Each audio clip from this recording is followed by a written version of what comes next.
მიხეილ სააკაშვილის მერეკო მიგრანტებთან დაკავშირებით გუშინ გაკეთებულ კომენტარს დღეს უფლებადამცველი თამაზ ბაკურიძე გამოეხმაურა. შეგეხსენებთ, მიხეილ სააკაშვილმა განაცხადა, რომ პრეზიდენტის პროგრამა, რომელსაც მათი ხელისუფლება წლების განმავლობაში წალკაში გადასახლებული მოქალაქეების დასახმარებლად ახორციელებდა, ახალმა ხელისუფლებამ შეწყვიტა.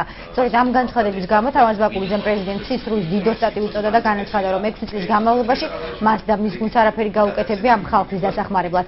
ადამიანის უფლებადამცველმა სისხლო უწოდა პრეზიდენტის იმ განცხადებასაც, სადაც ის აცხადებს, რომ საპროტესტო აქციას მას მთავრობა უწყობს და სამართლო ტაქსით ხალხის მობილიზებას აკეთებს.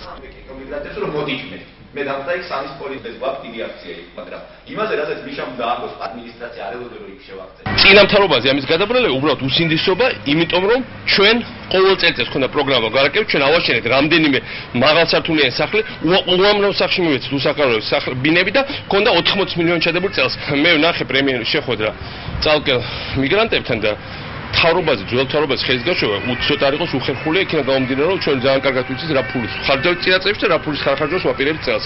ბათუმი ბარაკების გარეშე საპრეზიდენტო პროგრამა აღადგინონ და მე ვაძლევ გარანტიას ამ ხალხს, ბათუმში ეს პრობლემა აღარ იქნება.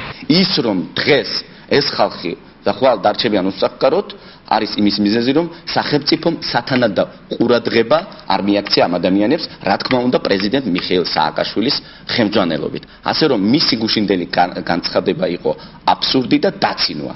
ასევე აბსურდი იყო იმის განცხადება, რომ თითქოს ეს ხალხი იყო იქ მიყვანილი ავტობუსებით და ამაში მთავრობას დიდი როლი მიუძღვის. პირადად მე ვარ პასუხისმგებელი და მე ვიყავი იქ, როდესაც თხოვე ეკომიგრანტებს დაუკავშირდი, ვიც იყვნენ ადგილზე, მოსულიყვნენ და მოგვეთხოვა, ესე იგი, პრეზიდენტ მიხეილ სააკაშვილისთვის პასუხი.